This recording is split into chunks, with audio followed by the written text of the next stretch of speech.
Bom, gente, hoje a gente vai falar na lição 10, né?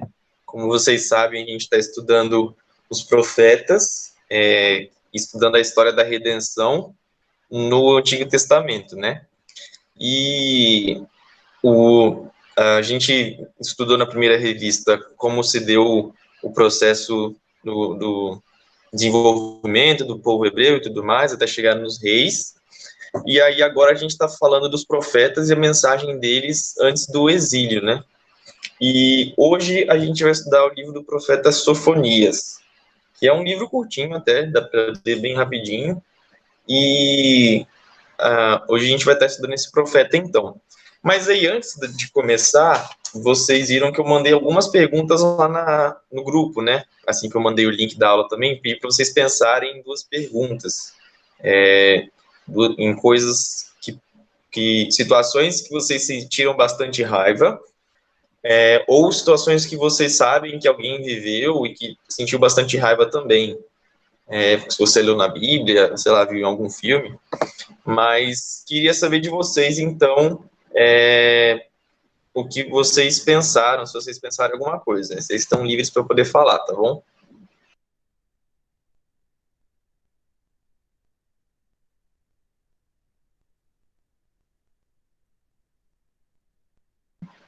Ninguém quer falar? Eu posso começar, então. Então, eu lembro, assim, um momento muito específico nesses anos, assim, de muita raiva, mas eu lembro algo que me marcou quando eu era menor, tipo, quando eu era criança, que a gente tava todo mundo em casa com meus primos e tudo. Aí, eles foram todos pra casa da minha tia, lá, e me deixaram aqui. E eu fiquei muito triste, tipo, eu fiquei com muita raiva, lembra? E eu fiquei muito brava com meu pai, que ele não tinha me avisado. E aí eu fiquei muito triste no meu quarto, com muita raiva. Mas eu lembro só disso, assim, que me marcou muito. Que foi um momento que eu fiquei muito brava. Mas acho que. Esqueceram de mim. Porque, tipo, eu adorava sair com meus primos e eles me deixaram. Aí eu fiquei, nossa. Mas foi isso que eu lembro. O meu foi. O meu foi uma vez que. Foi uma vez que eu trabalhava numa escola, já adulta já. E aí tinha uma professora lá que ela era muito fofoqueira mesmo. E aí tinha um caso de uma moça lá, um caso grave, assim, que ela tava saindo de casa por conta do marido, que era muito ruim, enfim, uma situação assim. E ela saiu de casa e foi pra um lugar específico que, tipo, ela tava se escondendo, era uma coisa grave, sabe? E como eu era muito amiga dessa moça, essa outra que era fofoqueira falou que eu sabia onde ela tava, sabe? Tipo, escondida, assim. E isso ficou, tipo, era uma fofoca e depois ficou rodando na escola, as pessoas ficaram falando isso. Eu fiquei com muita raiva, porque era uma situação muito grave e ela inventou um negócio, sabe, sobre mim, assim, que eu tinha falado onde ela tava, que eu sabia, não sei. E aí eu fiquei com muita raiva mesmo.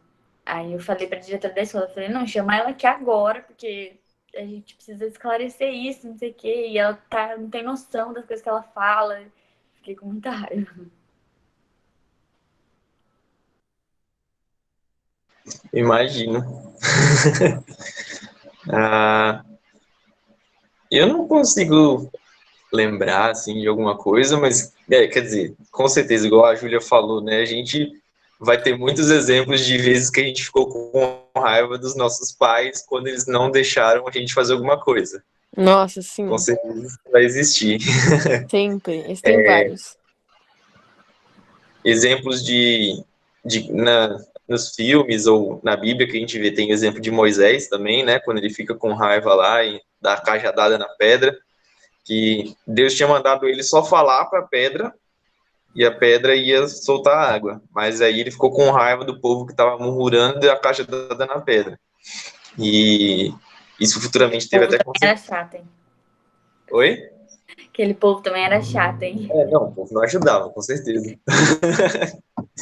E, sei lá, dos filmes, talvez vocês lembrem do Hulk e tudo mais, que às vezes ele fica com raiva e aí se transforma, dependendo do filme, da história que você está tratando.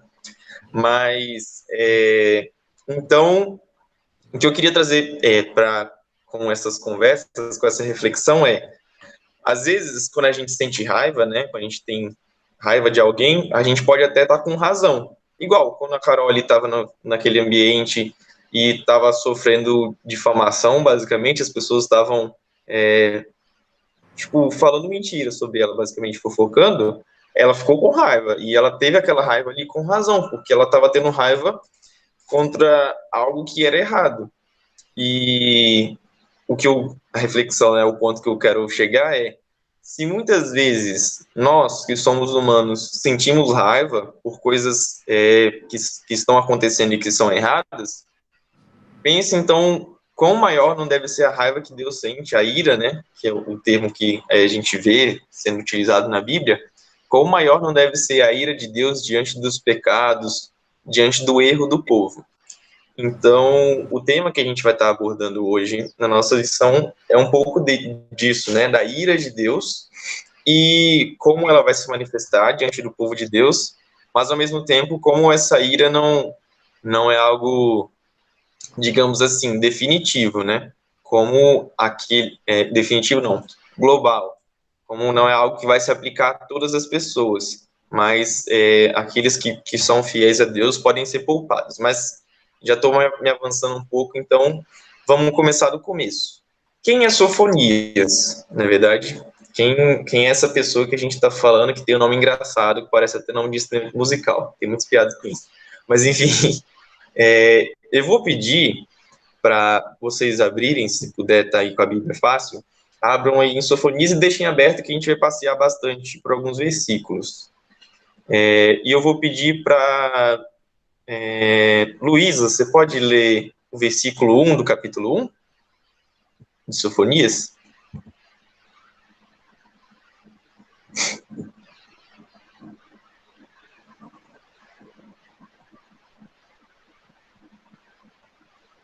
Ah, tudo bem.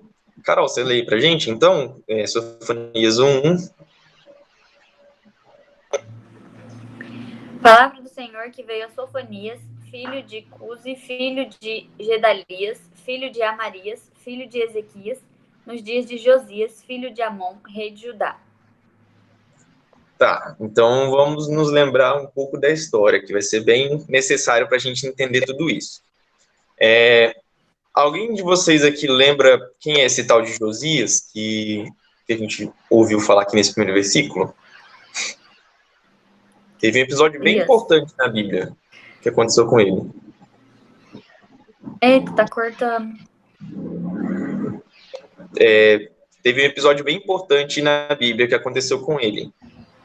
Vocês se lembram de alguma coisa? É aquele que se converteu com... Não, com 12 anos ele achou as escrituras e aí ele mandou fazer uma reforma. Sim. Isso. Ele subiu ao trono com 8 anos. Se eu não me engano... Mandou reformar. Eu lembro que ele que foi aquele que o povo tava muito assim desviado, podemos dizer, todo mundo adorando outros deuses. Eu posso estar falando coisa errada, viu, Jonatas? Me corrige. Mas, enfim, aí ele chegou, ele assumiu lá o reino com 12 anos, como você falou, e aí ele achou uma Bíblia, e através da leitura ele teve a transformação do povo através dele, que começou a ter um relacionamento com Deus, e foi achando essa Bíblia que ele mudou tudo, toda a história futura do povo. Acho que foi isso. Então vamos... É isso mesmo, Juiz, tá certo. Vamos só, então, relembrar a história. Se vocês quiserem anotar para poder ler depois, a história se passa em 2 Reis, de 21 a 23. Então, são muitos capítulos, a gente não vai passar por tudo aqui. Mas, dando uma resumida, por que eu falei do 21 ao 23, né? No capítulo 21, a gente vai ouvir a história dos pais de Josias. Manassés, na verdade, era o avô dele, né? E Amon era o filho de Manassés, pai de Josias. E esses 2 reis foram reis péssimos, basicamente.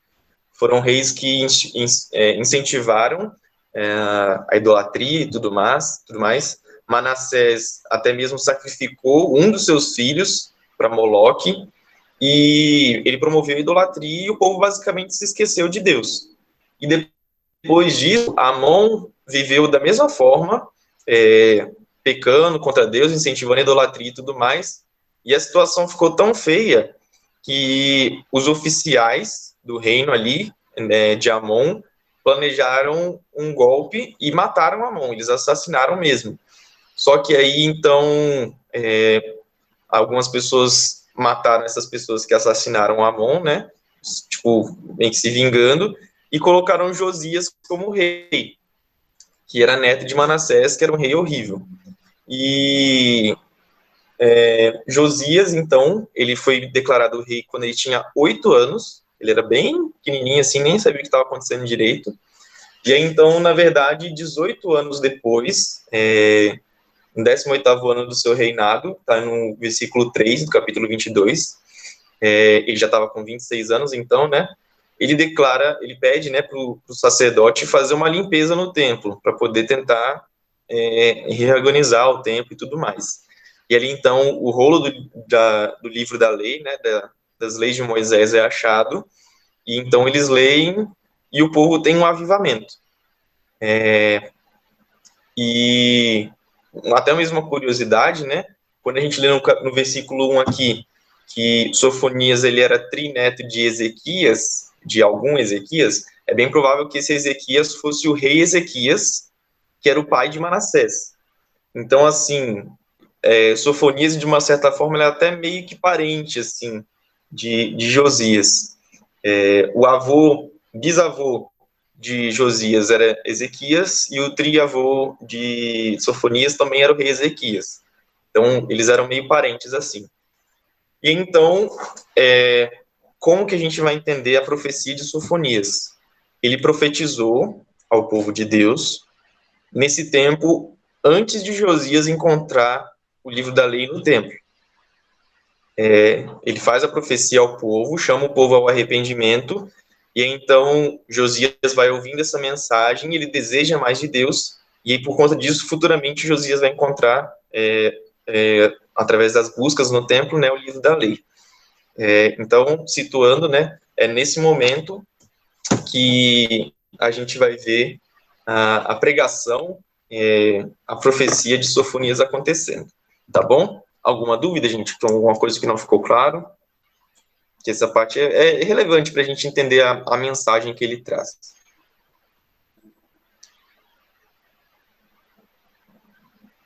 Nenhuma dúvida? Não, senhor. Que bom. Fiquei com medo de ficar um pouco confuso. Mas então, o que é importante, né? Pensar diante disso tudo. A mensagem que Sofonias vai trazer é sobre essa ira de Deus.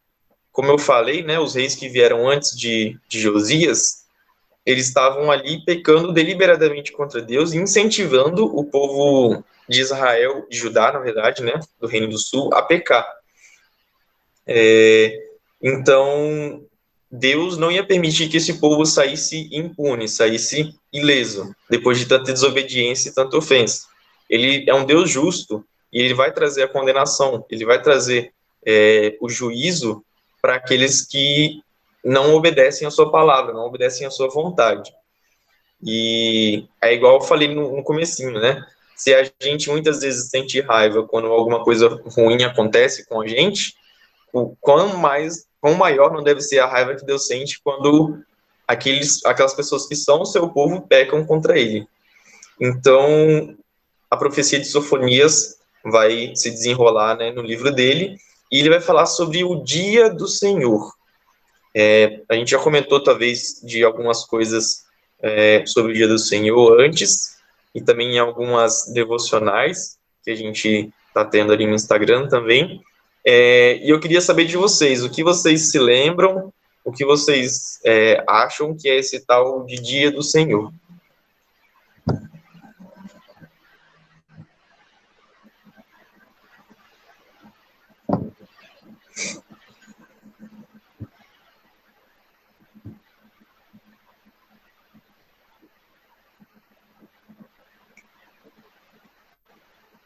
Tem a ver com o que esse dia do Senhor aí?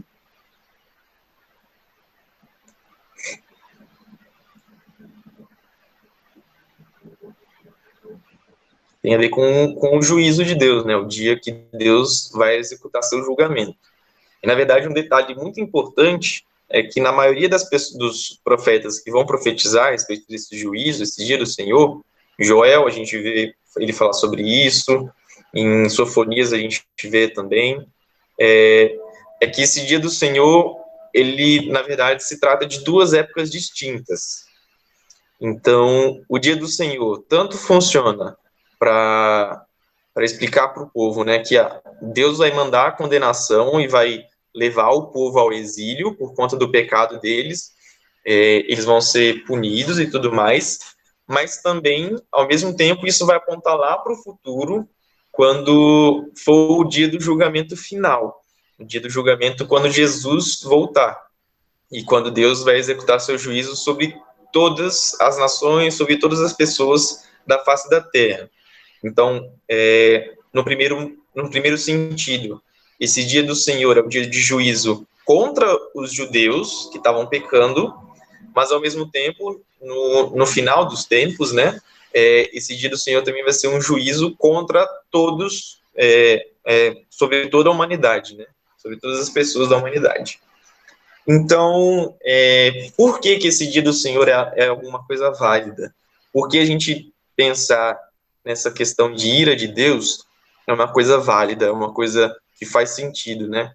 Como a gente já comentou aqui em algumas aulas. Se Deus é amor, então não era para ele perdoar todo mundo?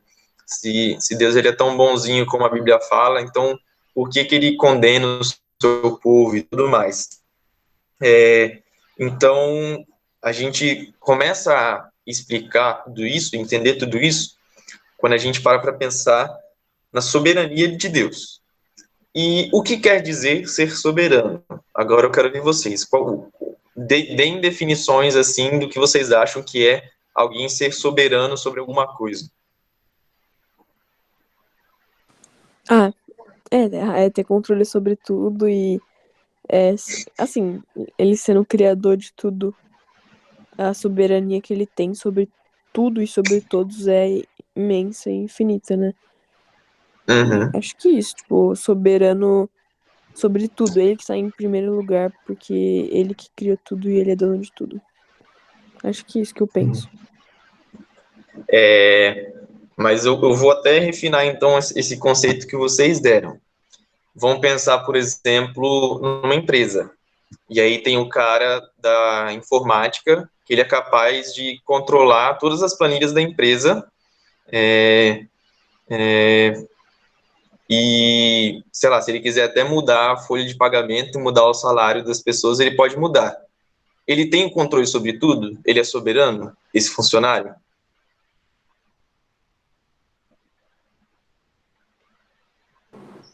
Acho que não, né?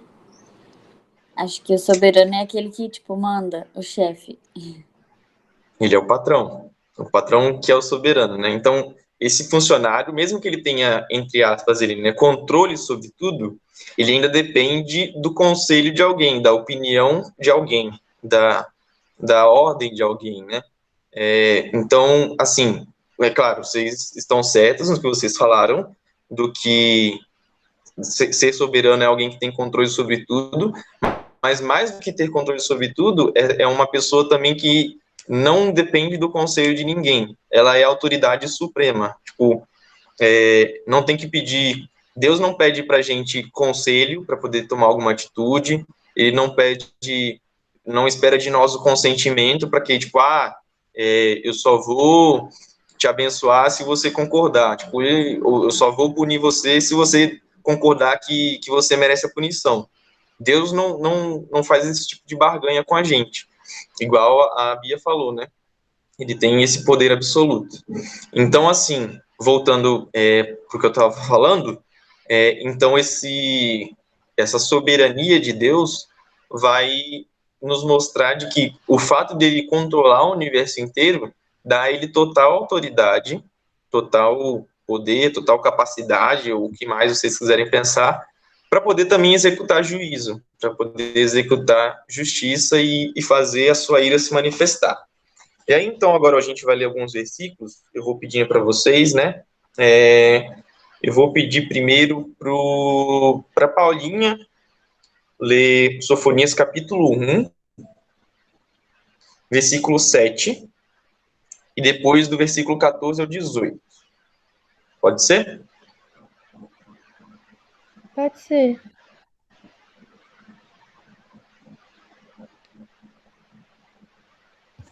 Posso ler? Pode ler. Sofonias 1, 7, depois de 14 a 18. Isso. Tá. Fiquem em silêncio na presença do Senhor soberano, pois se aproxima o dia do Senhor. O Senhor preparou o seu povo para uma grande matança e escolheu seus carrascos. Esse dia terrível do Senhor se aproxima, ele virá depressa. Será um dia de amargura, em que até os homens fortes gritarão. Será um dia em que o Senhor derramará a sua ira, dia de sofrimento e angústia, dia de ruína e desolação, dia de escuridão e trevas, dia de nuvens sombrias e densas, dia de toque de trombetas e gritos de batalha. Caem as cidades cercadas por muros e as fortalezas mais poderosas, porque pecaram contra o Senhor, eu os farei tatear no escuro como cegos. Seu sangue será derramado no pó, e seus corpos apodrecerão sobre a terra. Seu ouro e sua prata não os salvarão no dia da ira do Senhor, pois toda a terra será consumida pelo fogo de seu zelo. Ele dará um fim assustador a todos que habitam a terra. Olha que descrição maluca de coisas medonhas assim que vão acontecer, né? Então, a gente vê que essa mensagem de Sofonias não era uma mensagem bonitinha, assim. Ele falava a verdade vinda de Deus, uma descrição de mau medo, de terror e destruição acontecendo. E que futuramente, né, de fato aconteceu quando o povo de Israel foi dominado ali pelos babilônios, né? O povo de Judá, perdão, foi dominado pelos babilônios. E, como eu falei, né, então essa profecia aqui que ele está dizendo, ela se refere especificamente a esse pedaço, esse trecho que a gente leu, ao dia do Senhor, que é manifestado no tempo presente. Quando eu chamo tempo presente, né, é aquilo que ia acontecer para poder condenar o povo de Judá. E quando eu falo tempo futuro, é o julgamento final, quando Jesus vier pela segunda vez. Então, Sofonias fala aqui de um dia de julgamento em que o povo vai ser condenado. E aí, então, a gente vê até uma expressão no versículo 18, né, que fala assim, o fogo do seu zelo, o fogo do zelo de Deus. E isso vai indicar para a gente o motivo da ira de Deus. O que é ser zeloso? É uma pessoa que é cuidadosa, que está cuidando. Quando a gente vê o termo, né, zelador, alguém que é responsável por poder estar cuidando de alguma coisa, limpando, mantendo em ordem e tudo mais, é mais ou menos essa ideia. O zelo de Deus é o cuidado e agora fugiu a palavra, mas a dedicação imensa que ele tem para poder manter a glória para ele poder manter o seu nome e não deixar isso ser manchado. Então, quando o povo de Israel estava manchando ali o nome de Deus, pecando, manchando o nome de Deus, desobedecendo a Deus, adorando a outros deuses, sacrificando pessoas a outros deuses, coisa que Deus nunca pediu, ele nunca pediu para que Manassés, por exemplo, sacrificasse seu próprio filho. E ele nunca ordenou, na verdade, ele falou, né, nos 10 mandamentos para que o povo não adorasse outros deuses.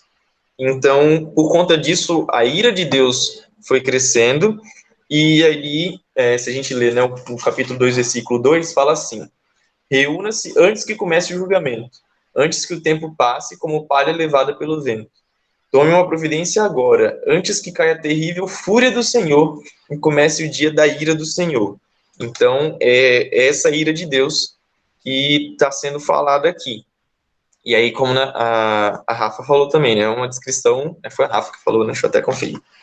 Mas é uma descrição de muito medo, de um cenário catastrófico, assim. Mas essa condenação, Sofonias, então, ele não fala somente para o povo de Judá. Ele vai falar também essa condenação para outros povos. A partir do versículo 4 do capítulo 2, ele vai falar a condenação dos filisteus, depois ele vai condenar, que era um povo vizinho ali, que tinha muita treta, né, com o povo de Deus. Se vocês lembrarem da história de Davi e Golias, Golias era um filisteu. Ele também vai dar o julgamento contra Moabe e Amon, que eram povos que também eram inimigos de Deus, eram descendentes, se não me engano, de Ló. E aí depois ele também dá o julgamento contra a Etiópia e a Síria, que eram reinos que estavam ali basicamente promovendo também algumas guerras contra o povo de Deus. A Síria foi até o reino que dominou o reino de Israel no norte. Então, Deus, ele também manifesta o seu julgamento contra esses povos, contra essas pessoas que agem para trazer condenação ao povo de Deus. E é isso que é o relevante. Essa profecia de Sofonias vai se cumprir lá na frente, né?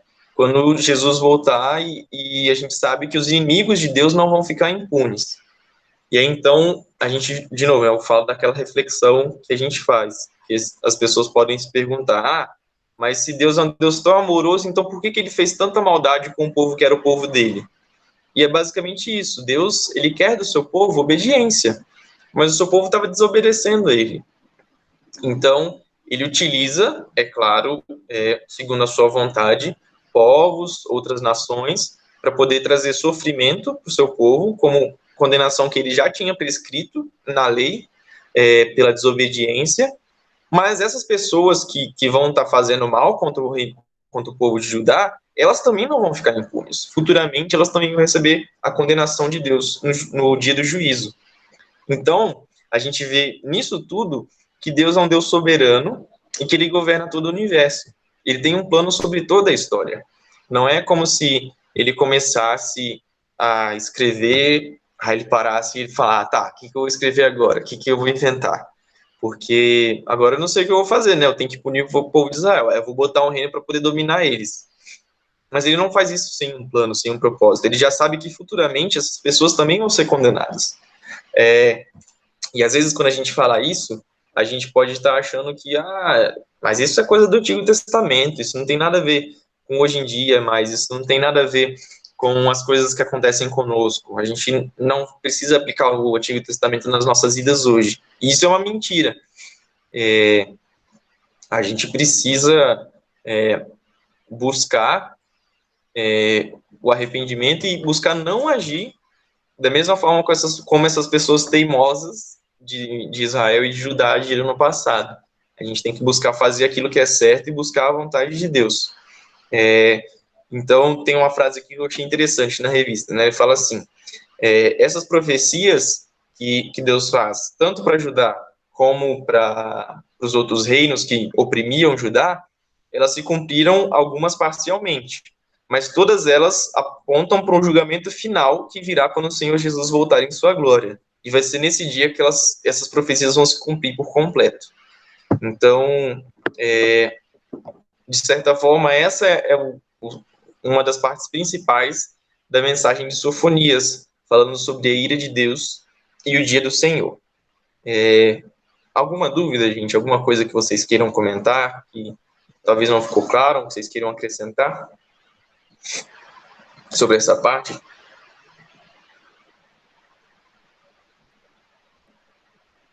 Só eu tô falando aqui há um tempão, queria ouvir a voz de vocês também, enquanto eu tomo água.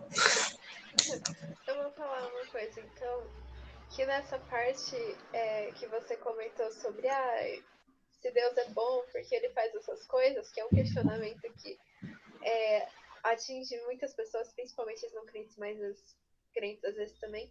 Eu gosto de pensar numa questão assim de mudança de perspectiva, né? Se a gente que é crente aceita que nós somos pecadores, miseráveis, tudo aquilo e tudo mais, a gente tem que partir desse pressuposto para não errar no nosso julgamento, nesses nossos questionamentos, né? De como eu posso questionar a Deus sendo esse pecador? Assim, eu realmente tô nessa posição? Se eu sair, sei lá, tem aquela coisa de sair da ilha, sabe? Eu não sei se... é uma história, eu não lembro. Mas quando a gente sai da nossa própria ilha, e para poder parar de ver as ações de Deus da nossa perspectiva humana e falha, assim, a gente percebe que, na verdade, o lugar em que a gente estava mesmo é um monte de sujeira, sabe? Então, a gente não tem essa capacidade de questionar corretamente as atitudes de Deus, porque a gente tá... Eu não sei se eu tô ficando confusa agora de tudo que eu tô falando, mas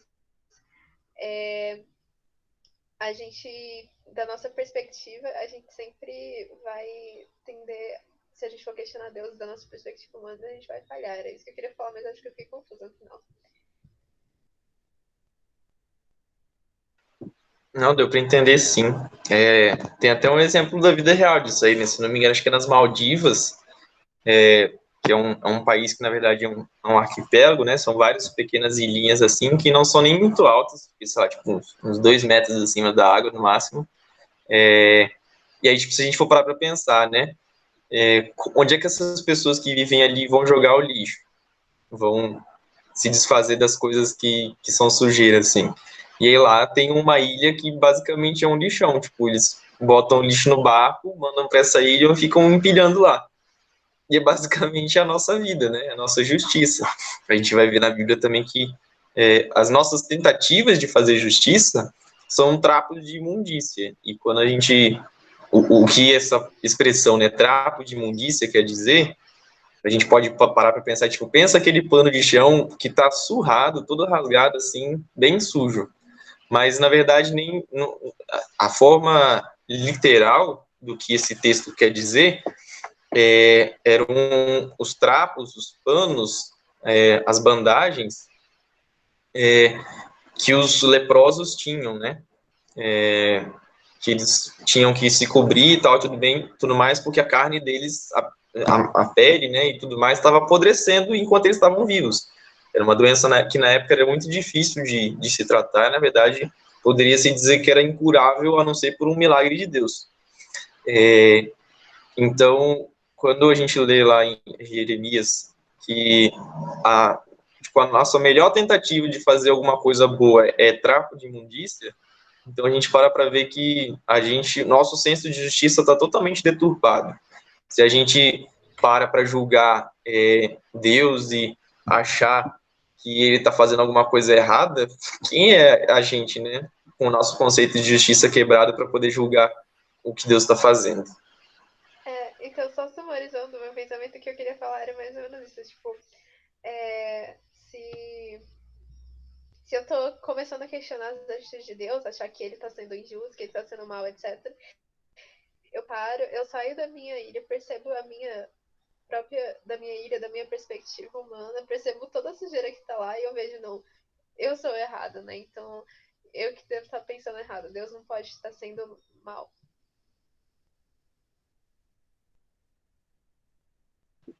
Sim. E até o que você falou agora me fez pensar também, tipo, se a gente tá julgando Deus como tendo atitudes erradas, na verdade, a partir desse momento a gente está se julgando superior a Deus. A gente está se colocando no lugar de Deus. E isso em si já é um pecado imenso, né? A gente nos achar superiores a Deus é como se a gente estivesse adorando a nós mesmos, adorando o nosso senso de justiça próprio. E isso é algo que é bastante errado, para dizer o mínimo, né? Mais alguém quer comentar alguma coisa, gente?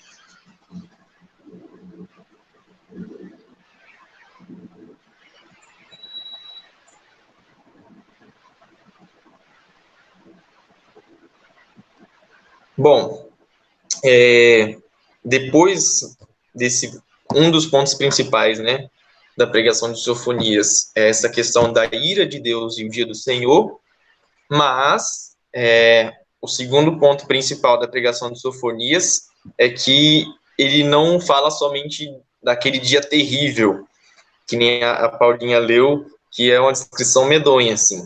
Ele também fala de uma esperança. Ele fala de um consolo, um conforto para aquelas pessoas que forem fiéis a Deus. Então, apesar de toda a rebeldia do povo de Deus, Deus continua a ser presente na nossa vida. Jesus continua sendo o Emanuel, que é Deus conosco. Então, a gente vai ver aqui, né, em Sofonias que a disciplina de Deus, se por um lado ela vai trazer condenação para aqueles que são maus, por outro lado ela vai preservar e vai estar protegendo aqueles que são fiéis. E a gente vai ler aqui em Sofonias a expressão chamada remanescente fiel. Remanescente é aquilo que sobra, não sobrar no sentido ruim, né? Não é tipo migalha assim, mas é aquilo que depois de você purificar, depois de separar aquilo que é bom, é aquilo que você tem nas mãos.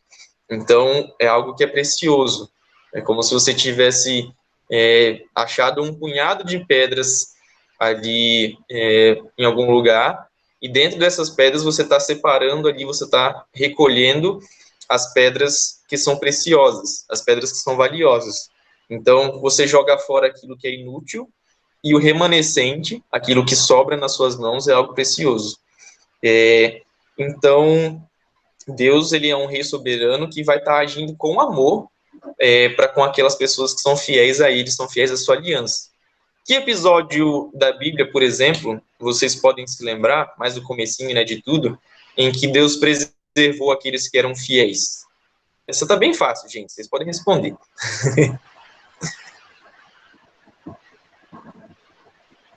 Vocês se lembram? Noé. Não tinha nem pensado nesse. Muito bom, Júlio. Tinha pensado num episódio um pouquinho depois desse daí, em que Deus preservou muitas pessoas de alguma coisa terrível. Mais alguma tentativa? Alguém quer chutar? Ou fazer, não chutar, mas fazer uma tentativa educada.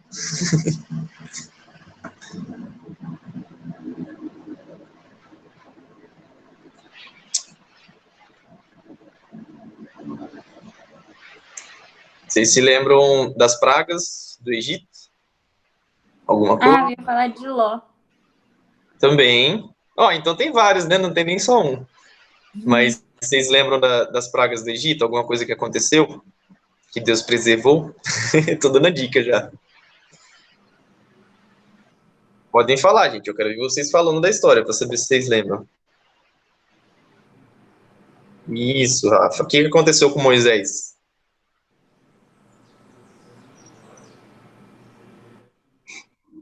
Pode usar o microfone também, gente.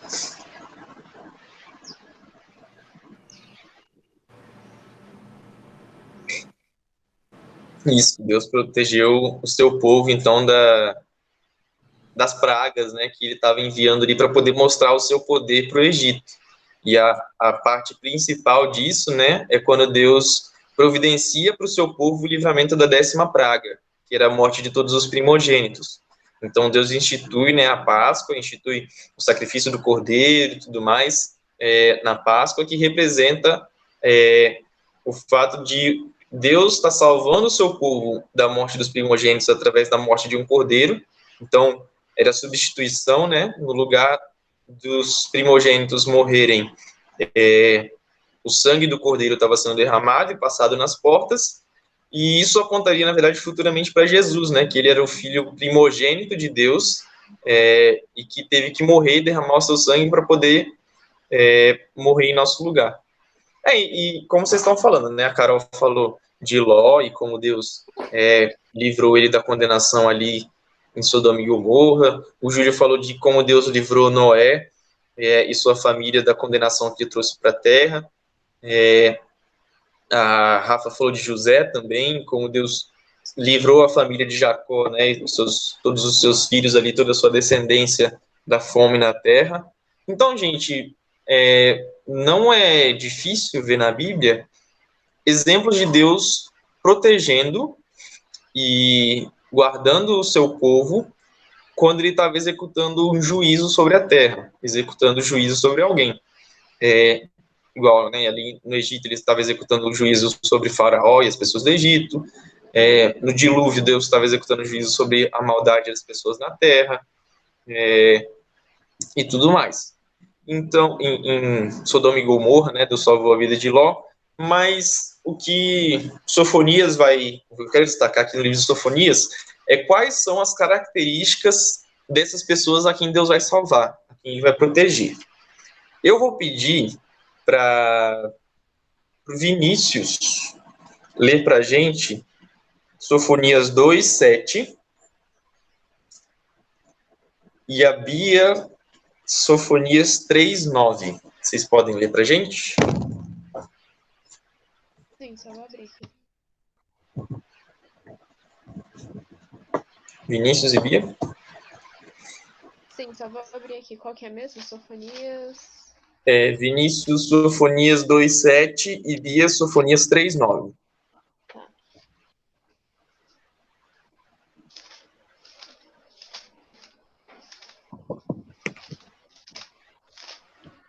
Você consegue ler para a gente, Vinícius?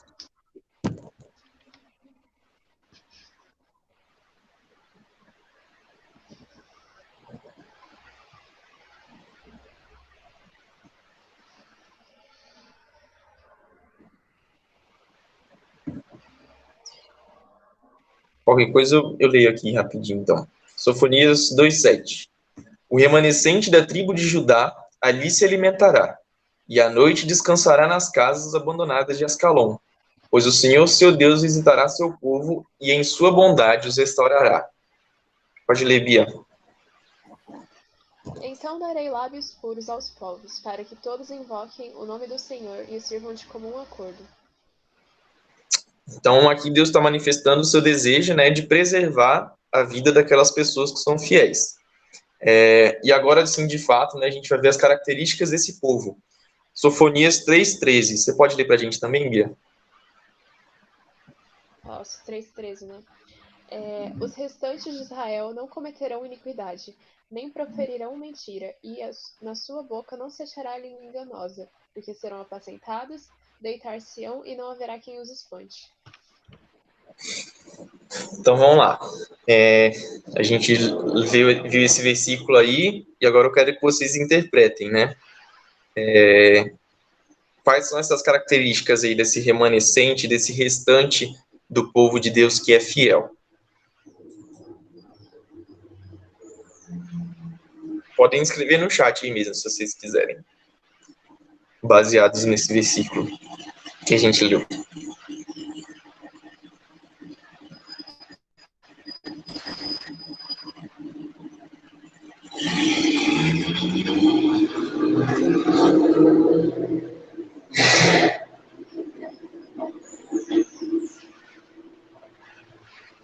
Isso.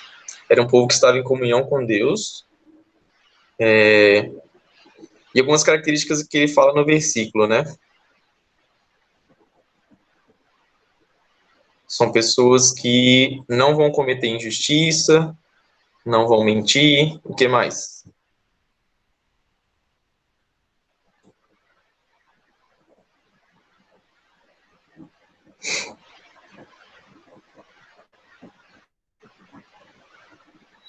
Mais alguém quer falar alguma coisa? E aquela parte do deitar-se-ão e não haverá quem os espante, seria um povo que está seguro, confiante em Deus que os guarda, assim. Reflete isso, reflete a confiança que essas pessoas têm em Deus. Então, assim, né, coisas que a gente pode enxergar nessas pessoas que serão protegidas por Deus. Elas são abençoadas, elas são mansas, são humildes, são verdadeiras, não falam a mentira, são dignas de confiança e, por conta disso, elas podem ter a certeza e a garantia de que suas necessidades vão ser supridas em Deus e elas não vão precisar ter medo. Elas vão poder confiar em Deus, sabendo que Ele está cuidando delas. Mesmo se elas virem o juízo de Deus sendo manifestado sobre o povo de Judá, mesmo quando o povo de Judá fosse dominado e tudo mais, né? Essas pessoas entenderiam que aquilo faria parte da vontade de Deus, do propósito de Deus. Talvez até se a gente lembrar um pouco, né, da história de Daniel, quando ele foi levado cativo ali entre os judeus para a Babilônia, ele não juntou com as outras pessoas que estavam ali no palácio e quis organizar uma rebelião. Ele não se rebelou contra Deus ou contra as pessoas que estavam dominando ele, o seu povo, né? Ele entendeu que aquilo fazia parte do propósito do plano de Deus e seguiu a vontade de Deus. Ou do exemplo que a Rafa falou, né? José, por exemplo, quando ele foi vendido pelos seus irmãos ali para o Egito, ele não simplesmente, sei lá, viveu rebelde, se esqueceu do Deus dos seus pais e começou a fazer aquilo que ele queria e tudo mais. Não, ele continuou sendo fiel a Deus. E essa é uma característica, né, do remanescente fiel. São pessoas que são fiéis, que permanecem firmes naquilo que elas creem, que permanecem firmes diante de Deus. Para poder finalizar a nossa aula já, gente, eu queria dar alguns minutos aí para vocês lerem o finalzinho do capítulo 3, do versículo 14 ao 20, e aí para a gente ir escrevendo no chat, à medida que vocês forem lendo, ou leem primeiro e depois escrevem. Então, o que vai acontecer, né? Quais são as características que esse povo vai ter quando eles experimentarem esse descanso em Deus, tá bom? Então, vamos ter alguns minutinhos aí para a gente ir lendo. Capítulo 3 de Sofonias, vou até escrever aqui, do versículo 14 ao 20. Vão escrevendo aí no chat características desse povo de Deus, ou experiências, né? O que eles vão experimentar quando Deus salvar as suas vidas e proteger eles.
É pra escrever o que o povo iria experimentar? Eu tô. Bia, não te ouvi, porque passou uma moto muito barulhenta aqui. É pra escrever o que o povo iria experimentar? Coisas que o povo de Deus ia experimentar, ou características que Deus ia colocar neles. Tá difícil hoje.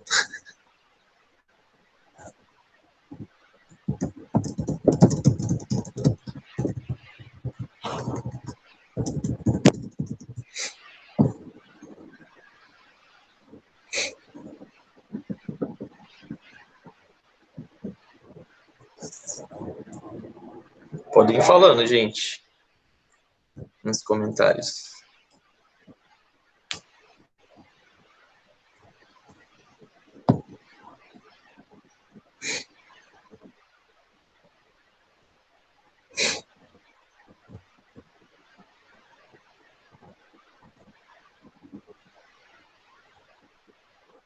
Tem mais algumas coisas aí.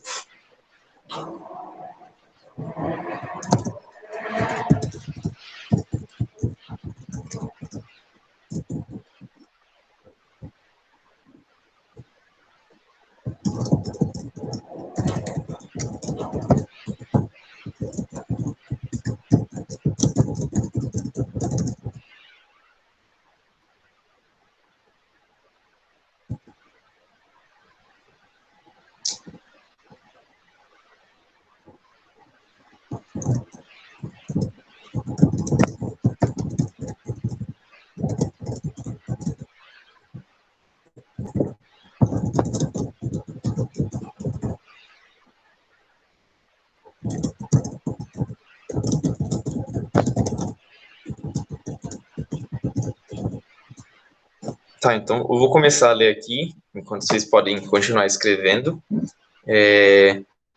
A Júlia colocou, para o povo ficar alegre, porque Deus anulou a sentença que tinha sobre eles. Então, esse povo ia experimentar alegria em Deus, né? A gente vai ver a partir no comecinho do versículo 14 já, né? Cante, ó filha de Sião, grite bem alto, ó Israel, alegre-se e exulte de todo o coração, ó preciosa Jerusalém. Então, Deus vai tirar, né? Se a gente lembrar daquele texto que a Paulinha leu, vai tirar todo aquele cenário de tristeza e terror que estava acontecendo, e essas pessoas, depois de tudo, no final de tudo, né, elas vão ser capazes de se alegrar em Deus, porque Deus ia estar cuidando do seu povo. A Bia falou que essas pessoas não precisariam temer, né, poderiam estar confiantes em Deus e confiar nele. Eu falei também da repatriação, que no versículo 18 ele fala que ele ia juntar os que choram e tudo mais, então ele ia juntar de novo o seu povo, para que esse povo pudesse estar ali junto, adorando a ele. E se a gente for para pensar, né, até um desejo nosso também, a gente quer que essa promessa se cumpra, para que o coronavírus acabe logo e Deus junte novamente o seu povo na igreja e em casa também, para a gente estar junto e louvando a Deus. E a gente está desejando bastante isso. O Júlio falou que o povo, né, iria cantar e louvar a Deus, não iam ter mais ameaças de inimigos e teriam prosperidade. A Bia falou que Deus os faria um nome e um louvor entre todos os povos da terra. Então as pessoas iam reconhecer, iam olhar para o povo de Deus e reconhecer que eles eram protegidos por Deus. Deus também garante o juízo contra os opressores, falam que eles não ficariam impunes, né, mas ele ia tratar severamente aquelas pessoas que oprimiram o povo de Israel. Essas pessoas também vão prosperar, Rafa falou, e serão respeitados. Se não me engano, ele fala isso também no versículo 19 e 20, né, aos que forem exilados darei reconhecimento e honra entre todas as nações da terra. E também no versículo 17, né, ele fala que ele vai acalmar o povo dele de todos os seus medos com amor. Então, assim, óbvio que a gente não falou tudo aqui, né, tem muito mais coisas escritas nesse texto que a gente pode aprender, mas que lição a gente tira disso tudo? A gente vai entender que o dia do Senhor, ele é algo temível e terrível, sim, mas ele é algo que vai causar medo naquelas pessoas que estão fazendo aquilo que é errado. A ira de Deus, ela vai causar medo só em quem está errando e ignorando a vontade de Deus. Então, se a gente for para pensar, né, esse dia do Senhor, ele vai ser um dia de purificação, um dia de separação. Mais para frente, Jesus também vai falar sobre esse dia do Senhor, quando ele fala que no final dos tempos, Deus ia juntar e separar os bodes dos cabritos, separar o bode das ovelhas, tudo mais. Então, ou também na parábola, né, ele fala de separar o joio do trigo. Então, Deus, ele vai executar esse juízo no final dos tempos. O dia do Senhor vai se manifestar nisso. E a gente pode estar confiante de que a gente não vai ser condenado nesse dia do juízo, quando a gente entende o sacrifício de Jesus, quando a gente tem a salvação em Cristo e a gente confessa isso, né, e a gente vive isso. Então, a gente pode ter essa confiança de que a gente está livre dessa condenação eterna.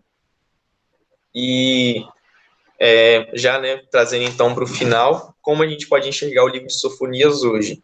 A gente tem que reconhecer que Deus, ele se ira com o pecador, e ele traz uma carga de responsabilidade para todas as pessoas. Se a gente está em pecado e a gente está ignorando, a gente tem essa responsabilidade por conta do nosso pecado, e Deus vai trazer condenação. Só que, então, a gente tem, através, né, da Bíblia, e aqui no exemplo de Sofonias, uma forma de, entre aspas, ali, aplacar essa ira de Deus, né? Que é basicamente reconhecer o nosso erro e se arrepender do nosso pecado. Para nós, muitas vezes, é mais cômodo e é mais fácil negar o nosso pecado, querer esconder, querer ignorar. mas a gente não pode agir como muitas igrejas fazem, com muitas pessoas falsamente no nome de Deus falam que o pecado não existe e que Deus está ali pronto para poder levar todo mundo para o céu, assim, e tudo mais, né?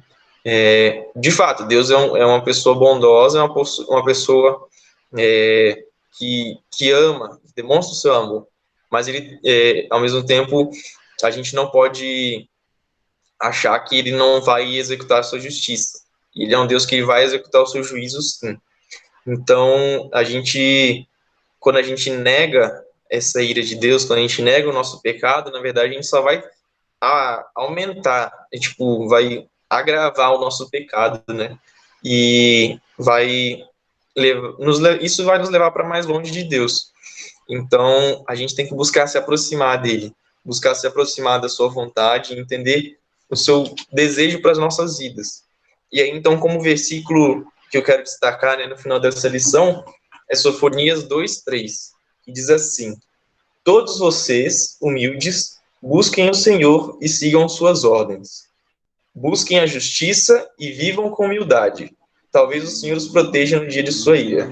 Então, existe uma palavra de esperança, uma promessa, né?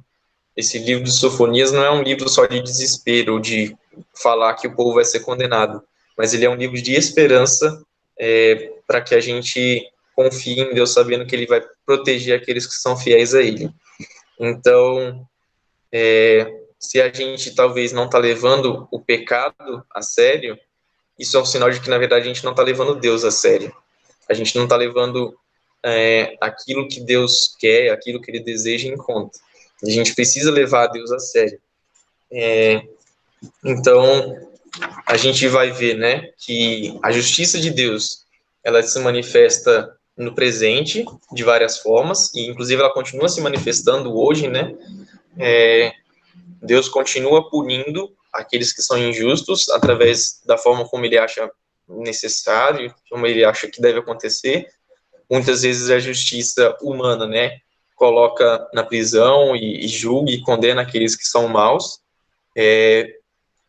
E há aqueles casos em que a justiça humana não consegue punir aqueles que fizeram algo errado, mas que a gente tenha certeza em Deus de que no dia do Senhor, no dia do juízo final, Deus de fato vai punir essas pessoas que são más, e para nós fica o desejo, né, e a vontade de buscar a vontade de Deus e buscar andar em retidão, que a gente busque consolo em Deus e que a gente busque fazer parte desse remanescente fiel, né, desse grupo de pessoas que é fiel a Deus e que busca a vontade dele.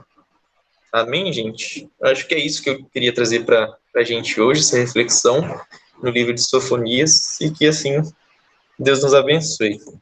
Vocês têm mais algum comentário, alguma coisa que vocês queiram falar, acrescentar ou tirar uma dúvida também?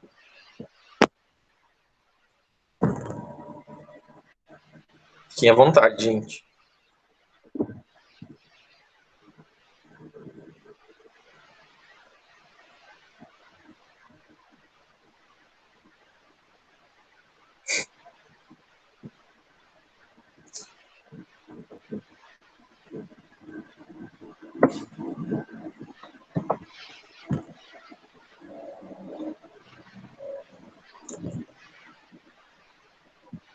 Ninguém?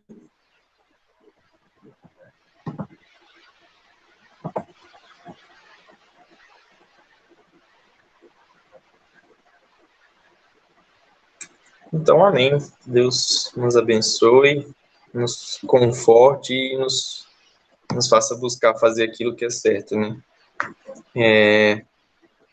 Vou pedir... Não vou pedir não, vou orar, então. Encerrando a aula de hoje, tá bom? Senhor Deus, muito obrigado por mais esse dia, meu Pai. Obrigado porque o Senhor é bom, porque o Senhor tem cuidado de nós, que o Senhor tem feito a sua vontade sobre as nossas vidas, meu Pai. Obrigado pela tua palavra, que nos traz ensinamentos preciosos e ricos, ó Pai. E também aponta para nós mesmos, para os nossos erros, para aquilo que nós temos feito de errado diante do Senhor, meu Pai. Que assim como aconteceu no tempo de Sofonias, ó Pai, na profecia que ele fez, e como isso trouxe um avivamento para o povo de Israel, através do rei Josias, meu Pai, que isso também tenha um impacto nas nossas vidas e possa transformar a nossa forma de enxergar a nossa vida, que a gente reconheça o nosso pecado, que a gente busque se arrepender dos nossos pecados, confessar nossos pecados ao Senhor, e que a gente busque ser fiel a Ti, meu Pai, que nós sejamos aquele remanescente fiel, meu Deus, que é falado aqui nesse livro, ó Pai, e que para isso a gente esteja disposto a ser moldado pelo Senhor, Pai. Que a gente não tenha medo do juízo final, do dia do Senhor, meu Pai, e também que a gente não fique indignado quando a injustiça cerca o nosso mundo, meu Pai, mas que a gente tenha confiança no Senhor, meu Deus, de que no momento certo o Senhor vai trazer juízo sobre os homens maus, e da mesma forma também o Senhor vai preservar a vida daqueles que te servem, meu Pai. Que a gente seja animado e encorajado a cada dia a buscar o Senhor e buscar a Tua vontade, meu Pai. E essa é a nossa oração em nome de Jesus. Amém. Amém. Tchau, Jonatas. Obrigada, viu, pela aula.